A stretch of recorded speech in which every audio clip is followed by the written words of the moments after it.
Hello students, welcome to my YouTube channel NK classes by Kalpana ma'am.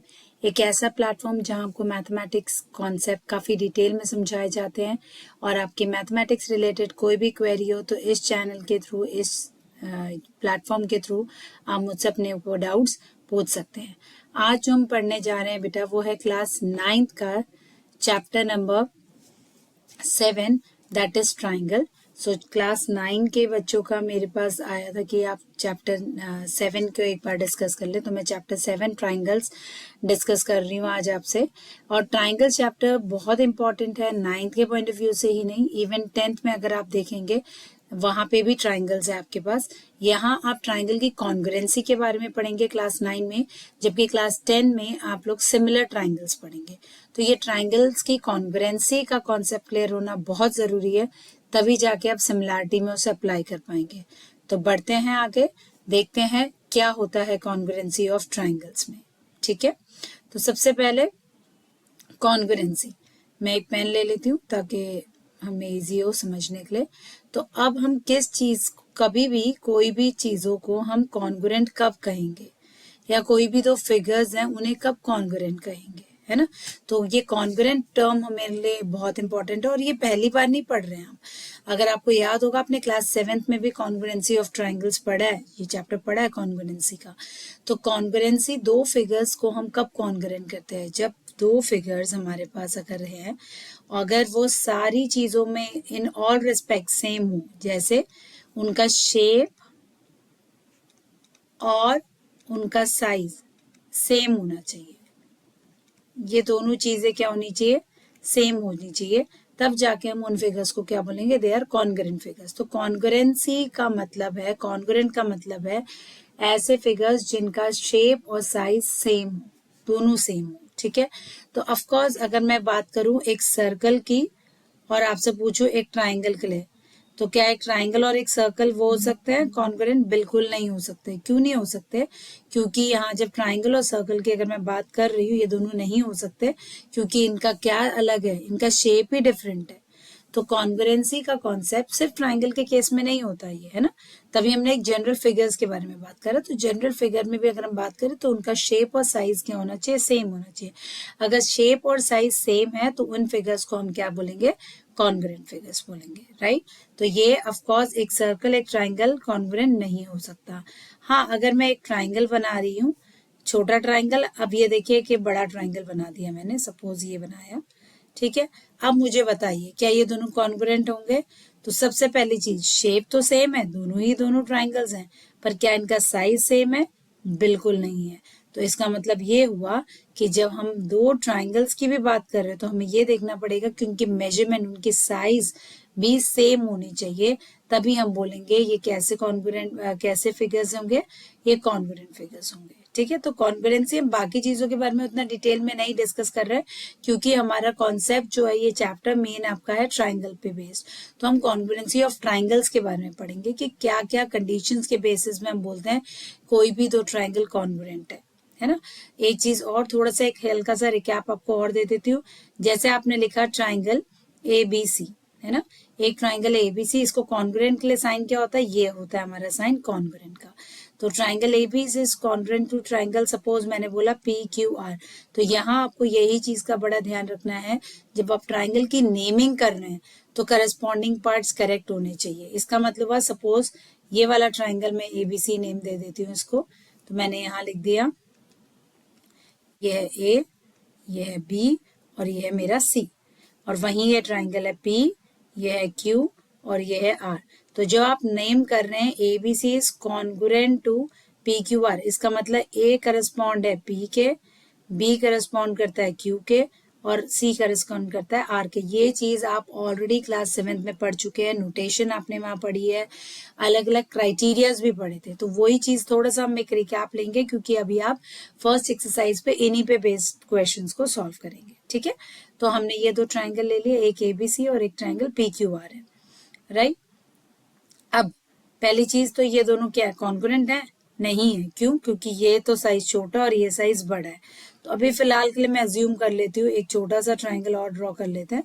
ठीक है, जैसे हमने ABC ड्रॉ करा और ये मैंने बना दिया PQR भी, ठीक है। ऑलमोस्ट वैसा एग्जैक्ट डायमेंशंस के साथ मैं नहीं बना रही हूँ, आपको बस समझाने के लिए बता रही हूँ। तो मैं इन दोनों के बारे में बात कर रही हूँ तो ये नहीं हो सकते, क्योंकि ये तो कॉन्ग्रुएंट ही नहीं होंगे, करेक्ट।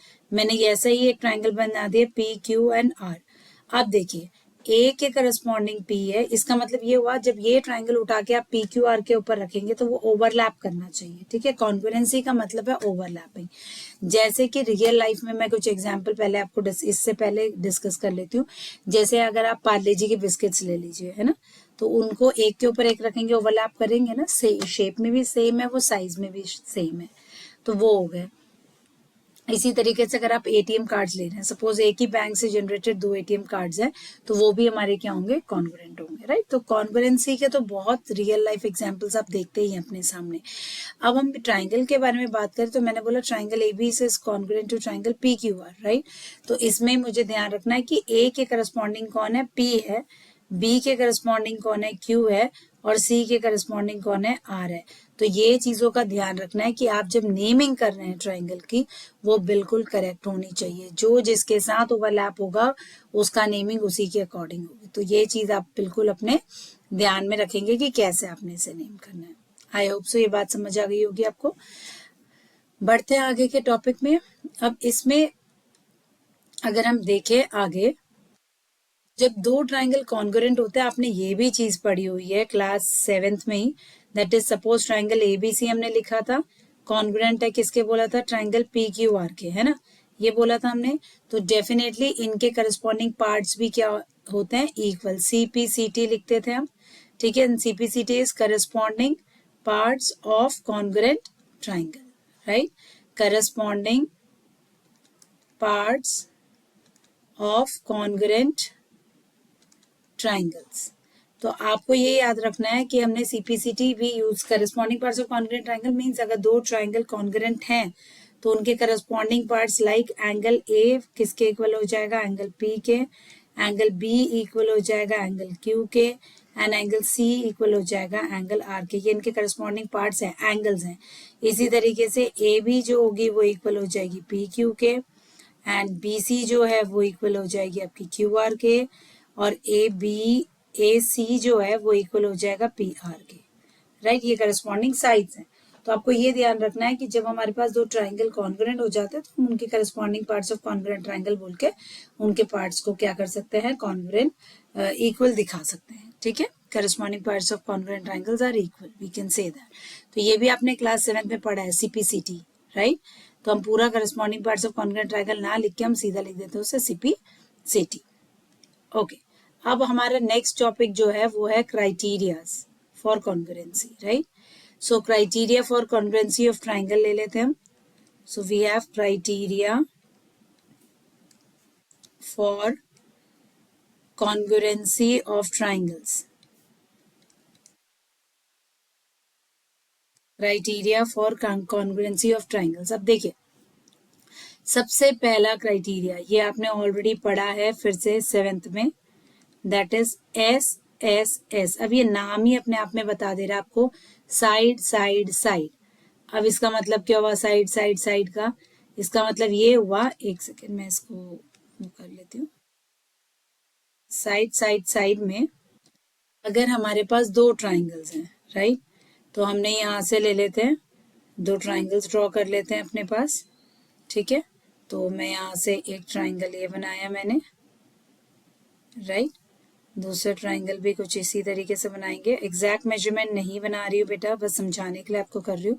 तो सपोज मैंने ये दो ट्राइंगल्स बना दिए हैं और मैं इनको नेम कर देती हूँ, एक को वही ABC, दूसरे को PQ और R, राइट।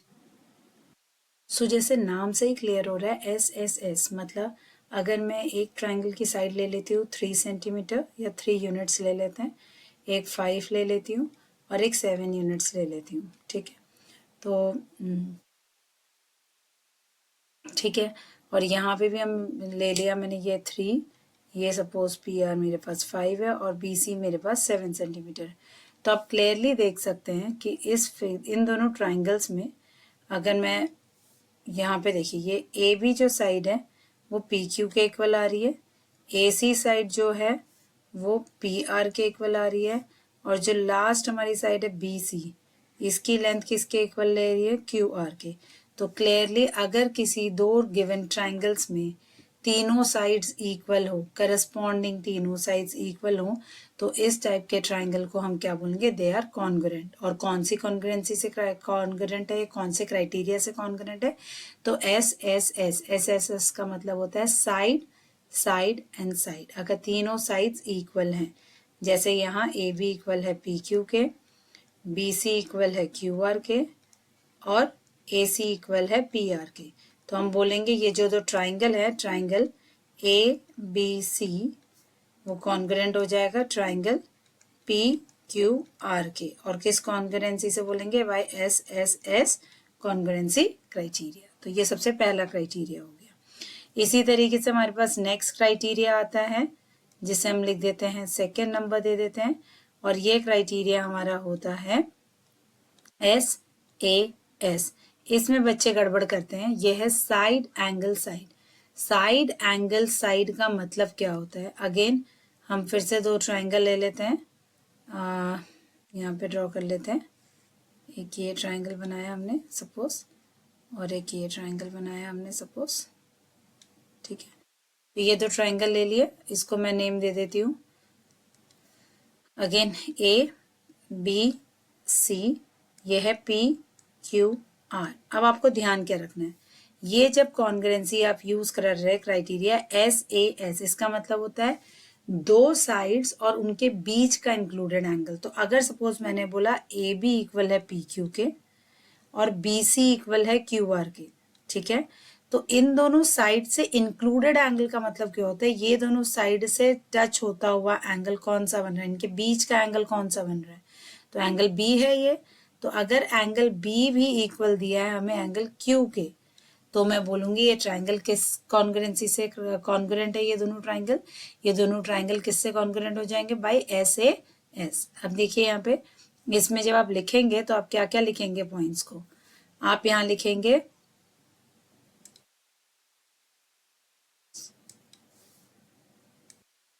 तो हम यहाँ पे लिखेंगे, देखिए इन ट्राइंगल, तो सबसे पहले मैं यहाँ से ले लेती हूँ, तो हमने लिया, अगर मैं लिख रही हूँ ए बी इक्वल है किसके, पी क्यू के, angle B is equal to angle Q, और तीसरी side B C is equal to Q are.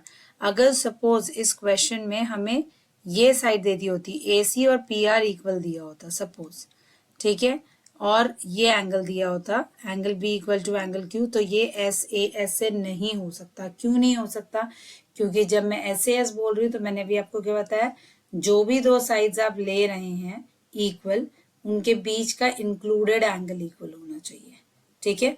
तो जब अगर इस टाइप की कंडीशन होगी, दो साइड्स इक्वल है और उनके बीच का इंक्लूडेड एंगल इक्वल है, तो हम बोलेंगे triangle A B C is now congruent to triangle P Q R, और ये कौन सी कॉन्ग्रुएंसी हो जाएगी, by S A S congruency.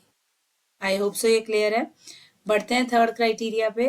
Third criteria हमारे पास है, अभी हमने एस ए एस पढ़ा था, एक और क्राइटेरिया होता है जिसे बोलते हैं ए एस ए।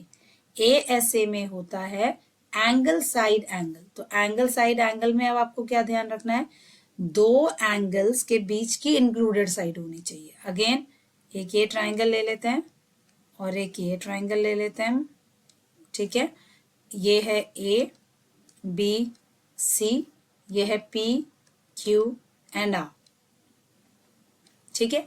अब मैंने सपोज बोला आपको कि एंगल बी जो है, एंगल बी गिवन है एंगल क्यू के इक्वल, ठीक है। दूसरा कलर ले लेते हैं हम, और सपोज हम ले लेते हैं यहाँ पे से, हाँ, एंगल सी जो है वो एंगल आर के इक्वल दिया हुआ है। और अब देखिए, अब मैंने क्या बोला था, दो एंगल्स उनके बीच की इंक्लूडेड साइड होनी चाहिए। तो एक एंगल बी दे रखा है आपको, ये दिख रहा है ये वाला एंगल, एक एंगल सी दे रखा है ये वाला एंगल, ठीक है। So angle B angle C तो है, तो इन दोनों का बीच का साइड कौन सी है, इंक्लूडेड साइड मींस कौन सी होनी चाहिए, B C should be equal to Q R. अगर बी सी क्यू आर के इक्वल दिया है तो हम बोलेंगे ये दोनों ट्राइंगल किससे कॉन्ग्रुएंट है, बाय ए एस ए, ठीक है, बाय ए एस ए। फिर रिपीट कर देती हूँ, देखिए ए ये हो गया एस, और ये हो गया ए। तो बाय ए एस ए, ये देखिए ए एस और ए। अगर इसके बदले हमें सपोज ये साइड ना इक्वल देके ए बी और पी क्यू देते तो हम बाय ए एस ए नहीं बोल सकते थे इसे। ए एस ए का मतलब है दो एंगल्स, उनके बीच का इंक्लूडेड साइड, उनके बीच में इंक्लूडेड साइड जो भी होगी। तो इसका मतलब ये वाला ट्राइंगल हम कैसे लिखेंगे, ए बी जो है, सॉरी ए बी तो हमें नहीं दिया है, हमें दिया है एंगल बी। इसको करेक्ट कर लेते हैं हम जरा। तो अगर सपोज यहाँ पे हमें दिया हुआ है कि हम लिखते हैं, सबसे पहले हमें दिया है angle B is equal to angle Q दे रखा है, बी सी इक्वल दे रखा है क्यू आर के, और एंगल सी इक्वल दे रखा है आर के। तो इसका मतलब ये दोनों ट्राइंगल ए बी सी जो है वो कॉन्ग्रेंट हो जाएगा ट्राइंगल पी क्यू आर के। कौन सी कॉन्ग्रेंसी से, बाय ए एस ए, क्योंकि दो एंगल्स और उनके बीच की इंक्लूडेड साइड है। ठीक है, इसी तरीके से अगर सपोज मुझे बी सी ना दे के, suppose B C is not equal to Q R, ये नहीं दिया होता, ये चीज नहीं होती हमारे पास, और इसके बदले हमारे पास A B is equal to P Q होता, तो हम क्या इन्हें कॉन्ग्रुएंट बोल सकते हैं? जी, हम इन्हें बिल्कुल कॉन्ग्रुएंट बोल सकते हैं। और ये कॉन्ग्रुएंसी आपकी होती है ए एस, जिसमें आपके पास कोई भी दो एंगल और एक साइड होगी। देखिए जब यहाँ साइड लास्ट में, इसका मतलब कहीं पे भी आ सकती है वो साइड। ठीक है, जब साइड बीच में थी तो इसका मतलब है वो साइड बीच में होनी चाहिए उन दोनों एंगल्स के। जैसे यहाँ साइड के दो साइड्स के बीच में एंगल लिखा था, इसका मतलब वो एंगल दोनों साइड्स के बीच में होना चाहिए। इसी तरीके से जब दो एंगल्स के बीच में साइड लिखी, इसका मतलब वो साइड बीच में ही होनी चाहिए। तो ए एस के लिए हमारे पास क्या कंडीशन होगी, ए एस में हम ऐसे लिख सकते हैं कि अगर हमें दिया एंगल बी जो है वो एंगल क्यू के इक्वल है, एंगल सी जो है वो एंगल आर के इक्वल है, और कोई भी एक side suppose A B equal to P Q दी है, तो ये हो गया ए और एस। तो देयरफॉर हम बोलेंगे ट्राइंगल ए बी सी जो है वो कॉन्ग्रुएंट हो जाएगा ट्राइंगल पी क्यू आर के, by which congruency, A S. ठीक है, इसके बाद बचता है सिर्फ एक लास्ट क्राइटेरिया, जिसे हम किस नाम से जानते हैं, RHS। ये क्राइटेरियाज आप ऑलरेडी क्लास 7th में भी पढ़ चुके हैं। RHS का मतलब होता है right angle, hypotenuse and side. Right angle होना चाहिए दोनों ट्राइंगल्स में, हाइपोटेन्यूस होना चाहिए इक्वल, और एक साइड, कोई भी एक साइड इक्वल होनी चाहिए। ठीक है, तो इसके लिए भी हम एक ट्राइंगल बना लेते हैं। सपोज ये हम बना लेते हैं, एक राइट एंगल ट्राइंगल बना देते हैं। जैसे हम सपोज ये बनाया हमने, और ऐसे एक दूसरा राइट एंगल ट्राइंगल बना लेते हैं हम। राइट, तो ये दो हमारे पास राइट एंगल ट्राइंगल है। एक को मैं वही अगेन नेम दे देती हूँ ए बी सी, ये है ए बी सी, ये है पी क्यू एंड आर। तो अब हमारे पास देखिए सबसे पहले एक राइट एंगल होना चाहिए इक्वल, है बिल्कुल है। तो angle B is equal to angle Q, that is 90 degree each होने चाहिए। ठीक है, राइट एंगल में। उसके बाद हमारे पास हाइपोटेन्यूस इक्वल गिवन होनी चाहिए, means A C equal to P R होना चाहिए, और कोई भी एक रैंडम साइड, सपोज मैंने बोल दिया ए बी जो है वो पी क्यू के इक्वल दी है, so A B equal to P Q. So यहाँ पे आप क्लियरली देख सकते हैं, ये हो गया राइट एंगल, ये हो गया हाइपोटेन्यूस, ये हो गई एक साइड। तो कौन सी कॉन्ग्रुएंसी हो गई, triangle A B C is congruent to triangle P Q R. कौन सी कॉन्ग्रुएंसी से, बाय RHS कॉन्ग्रुएंसी क्राइटेरिया। तो आज इस वीडियो में हमने जो डिस्कस किया है, हमने क्या क्या चीजें डिस्कस की कि कॉन्ग्रुएंसी क्या होती है, कॉन्ग्रुएंट फिगर्स क्या होते हैं, कॉन्ग्रुएंसी ऑफ ट्राइंगल्स में आपको क्या क्या चीजों का ध्यान रखना है, और कौन कौन से क्राइटेरिया है ट्राइंगल्स को कॉन्ग्रुएंट प्रूफ करने के लिए। तो कौन कौन से क्राइटेरिया है, SSS, SAS, ASA, AAS और RHS। राइट, आई होप सो आज की वीडियो आपको पसंद आई हो, और अगर आपको ये यूजफुल लगे, इंफॉर्मेटिव लगे, तो please like, share and subscribe my YouTube channel NK classes by Kalpana ma'am, और इसे मैक्सिमम स्टूडेंट्स तक शेयर कीजिए ताकि उनको भी कंसेप्ट क्लैरिटी हो। मिलते हैं अपने नेक्स्ट वीडियो में। Thank you.